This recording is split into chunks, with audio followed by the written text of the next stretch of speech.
I know I'm late to talk about any of these movies. We're already in November and everyone's thoughts about October are obviously long gone because everyone is feeling like it's Christmas. Ignoring this entire month is kind of the norm now.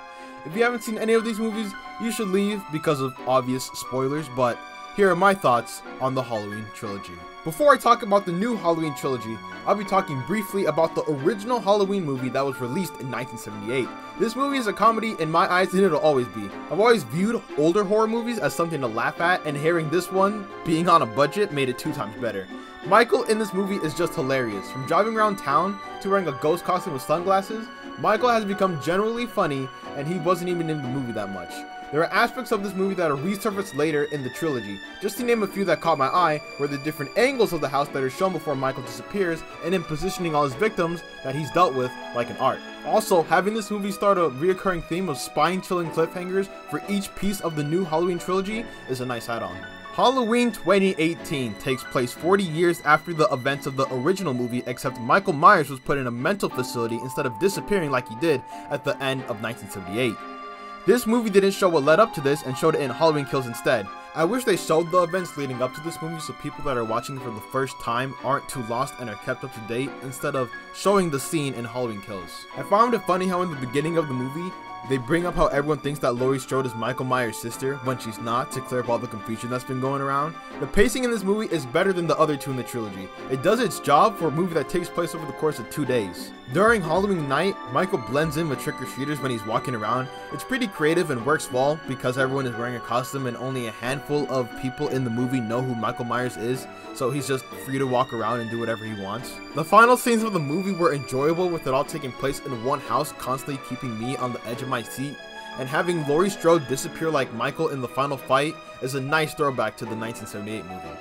The title of the second installment of this trilogy stays true to the name. It defines the horror of Michael Myers and all the massacres within it. The movie takes place right after the previous movie in the same night. Like I said before, the backstory leading up to him going into a mental facility should have been in 2018, not this movie. It felt out of place and I just felt like it would have been a lot better for 2018 because I have mixed feelings about back-to-back recalls in the first 20 minutes of this movie. Michael Myers rising from the fire is one of the finest pieces of work you get to see from this trilogy. And I'm just talking about when he came out of the burning house, not when he took on the firefighters. It was just stunning and the scene felt too good. It felt even better than when he put on the mask for the first time in 2018. Also, what's up with bullies in horror movies? I feel like they're in every single horror movie in some shape or form, and Halloween Ends, the one after this movie, continues this trend. But I'll talk about that movie later. People might have complained that Laurie Strode wasn't in this movie too much, and of course she isn't. If you saw the last movie, her being in the hospital recovering is probably the best option. I did like how they showed the entire town handled this situation since Laurie's in the hospital and it's up to them to stop Michael Myers, and I like how it was all Tommy's idea to bring everyone to take down Michael Myers. Those of you who don't know who Tommy was, he was the kid in 1978 that Laurie was babysitting, and seeing him be the tactician in this movie to try and take Michael down was pretty nice.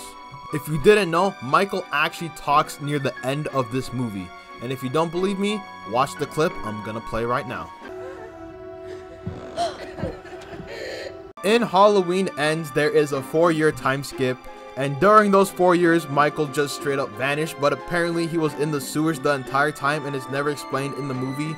I'm looking at you, David Gordon Green. Just like I said before, the bully problem continues for horror movies. The bullies in this movie go up to Corey Cunningham, who is the main character in this movie, and every time he's on screen, they are somehow, some way, just always there next to him.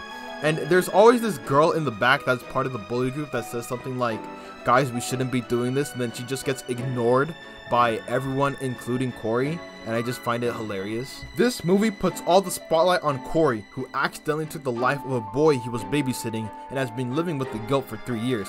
And if you ask me, this movie should have been a side story or mini-series because Corey shines the most out of any of the other characters in this movie, including Michael Myers and Laurie Strode. Corey's descent into madness while trying to maintain a relationship with Allison, who is Laurie's granddaughter, who fits better in this movie than when she was in the last two. And watching Corey eventually take up the mantle of Michael Myers and execute his own carnage was cool. But why in the world did Michael Myers take Corey in like he wanted to support him in every way?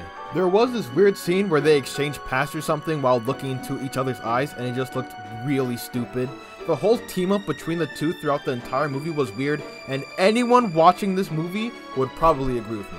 And just like how Michael disappearing wasn't explained, the same goes for how he patched himself up from the injuries in the past two movies. But obviously all those injuries caught up with him because Corey tackled and robbed him of his own mask, which is somewhat understandable because Michael Myers is like 60 and got attacked by a whole town, so he's not in the best shape. But still, I would have liked to see some effort to try and keep his mask and fight back instead of being pinned to the ground with little effort from Corey. I thought Michael and Laurie biting the dust at the same time at the end of Halloween Ends would be the perfect ending to this series. But that didn't happen because Michael got shredded and Laurie kept his mask, closing the book on this series once and for all. Hopefully. You got something I need.